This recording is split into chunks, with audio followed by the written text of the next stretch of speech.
Okay, so I'm getting ready to hook up all the sensors, get the starter back in and the manifold back on. And I'm going to go through, just for reference, I'm going to go through every one of the connections coming down the main harness here from the engine harness. So I'm basically going to cover mostly the stuff coming from this main harness down the center here, not so much over here to the fuse box and the purge valve and the ASC, and not so much on this side where a couple of the pre-cat oxygen sensors are routed, and then the secondary air pump, and obviously all the connections to the ECU. So this is a 98 M3, so it's an S52. 96 to 99 S52 and M52 will pretty much be just like this. So I'll start, and you have 4 cables coming down. Here you've got a pair that are loomed in the plastic ribbed looming.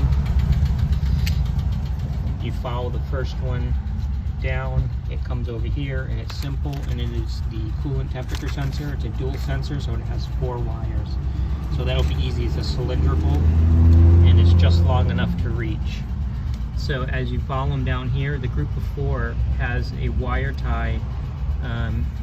You can see here, this is a bracket. Try to move these for a second. This is a curved bracket for all the engine harness dressing,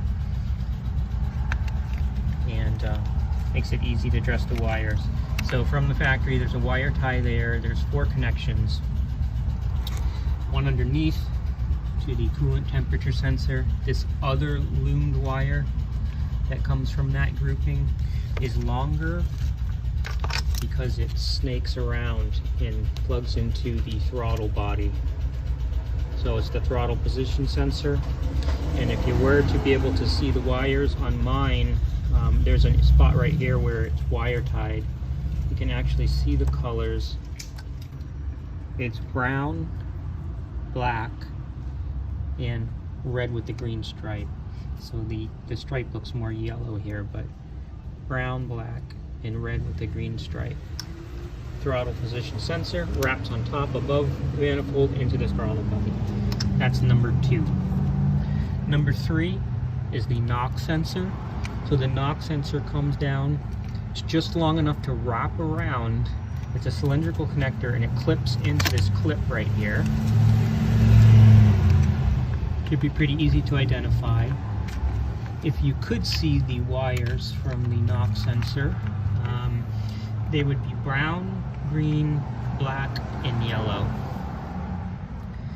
So from the back side, it wires off to the front bank and the back bank. It just, senses from the side of the block. So you've got one that wraps around back under the bracket and connects here, and then the second one, again, it wraps under the bracket, and you can just see it right there. That's the knock sensor. The 4th connection I'm actually going to cover a little bit later because it's the most confusing out of the whole thing, because it's kind of a rig, like a fix. And it is this one coming here. It's just long enough. It's the crankshaft position sensor, and I'll cover it later. Next, I'll do the camshaft position sensor. So this one here, these have different connectors, so they're easy to know one from the other. So it's just long enough. It comes under here. It's this one right here. From the factory, it kind of comes down this way and then comes up, and you've got this other wire tie through a slot in the curved bracket and kind of holds all these wires. So if you follow it down, it's just long enough to come up and go right here, and that is your camshaft position sensor behind the Vanos solenoid on the side of the head. Next, I'll get out of the way some of the ones that tuck underneath the car. You've got 2 oxygen sensors, and these will be easy to find because they're really long. They protrude past the end of the car, and they're cylindrical connectors. Of course, there's 2 more pre-cat oxygen sensors that wrap around the other side. I'm not going to deal with those right now. So you get the 2 post-cat oxygen sensors. All of the oxygen sensors have the same wiring, same color code. You have brown, black, red with the white line, and yellow. And you'll know which one's which when you go to dress it. One's longer. Same with the pre-cat. You do want to get that right. And you'll see the plastic kind of holder underneath the car, way under the middle of the car. It'll be pretty obvious which one goes to which by the length, by which one's longer. We'll put that back down there. This other one here, this one could be confusing. It goes up to about the front of the car, a little bit short. That's the fuel control valve. And it's red with a white stripe and yellow with a blue stripe. And that goes underneath the car, just in front of the fuel filter. The 3-2 valve underneath there. So we'll get that out of the way. Now you've got this other one that's really long, covered in kind of a thick tubing, 2-conductor. And the wires are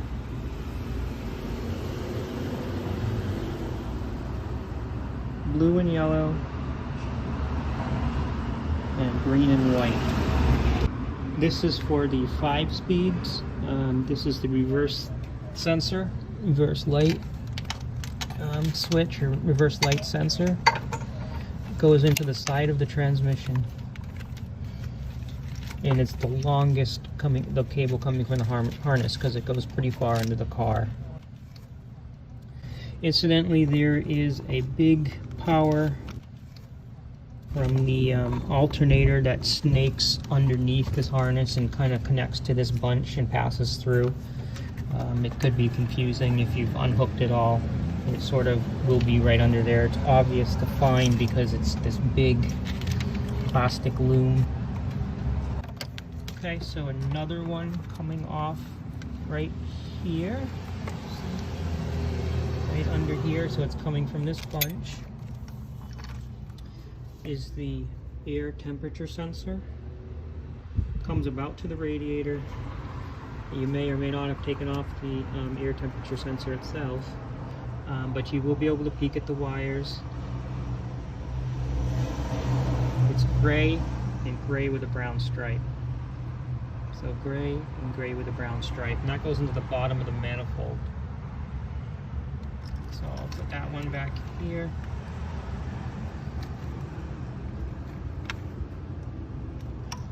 Next, we'll do the idle control valve connection. It's pretty short, 3-conductor, and the wire color code on that is white with a green stripe, red with a white stripe, and white with a yellow stripe. It's the only 3-conductor kind of short one, and the idle control valve sticks into the bottom of the manifold, you know, right about here, so it's the proper length just to go to that. Another one is the oil pressure sensor. The oil pressure sensor just goes into the back of the oil filter housing. It's very simple to find because it's only got one connector. If you were to look in it, you can there's only one connection, there's only one connector in there, and it's brown. And it's just long enough to reach the back of the oil filter housing here. And again, that comes from this bunch right here. A couple of the wires over here, once you get your manifold on and you're wondering, hey, where are the connections for the ASC and the little purge valve that sticks on the side of the manifold? They're actually over here. This goes to the ASC. It's a 3-conductor.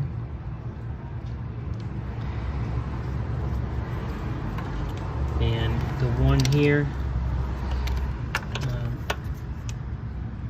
it's red with a white stripe and brown.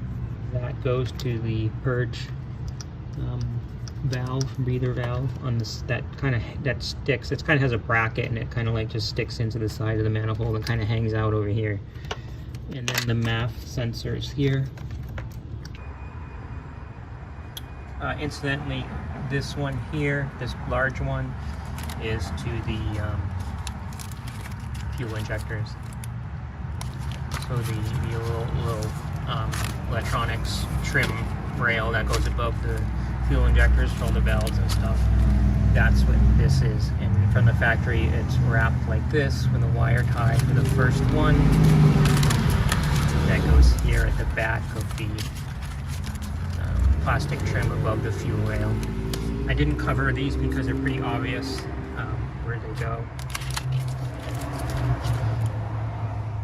It's mostly the stuff under the manifold that can be really confusing.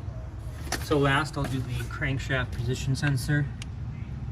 This is the one that, it's a kludge. It's really lame, actually. It's really frustrating. So the technical manual says M3s, S52s from January 96 to December 98. 323s and 328s from 695 to 1298. Z3s from 796 to 998. And Z3s with the S52 from 198 to 199 will probably have this. I don't even think they ever fixed it, so that the harness would simply get the send the 12 volts and get the sensor signal directly from the crankshaft position sensor. So most of your cars are going to have ODB2. Most ODB2 are going to have this Y cable. So it's, you can see here, it starts on one side of the Y, down here at the crankshaft position sensor. You know you've got this because you'll see the Y cable, but also if you've got a connector coming right out of the crankshaft position sensor itself, you know you're good. This 3-conductor cable goes in here.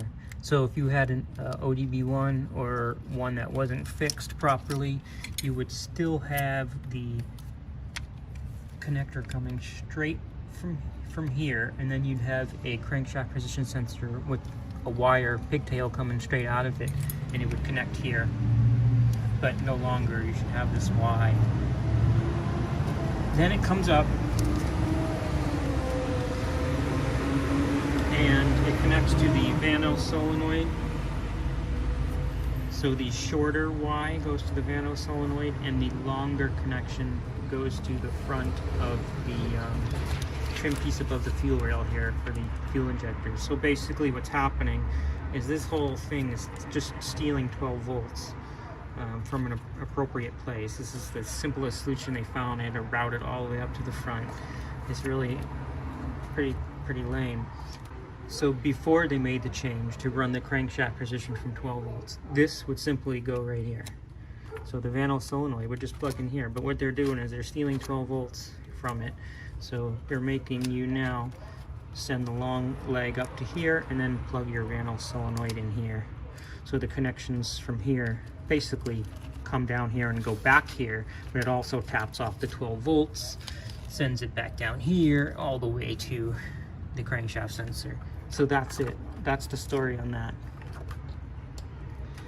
So I'm going to put this video up probably on its own, but on the vlog or whatever you want to call it, the journal that I'm doing, I will cover neatening everything up and where everything goes, as far as where everything's dressed under here to factory spec. That'll probably be in a different set of pictures or videos.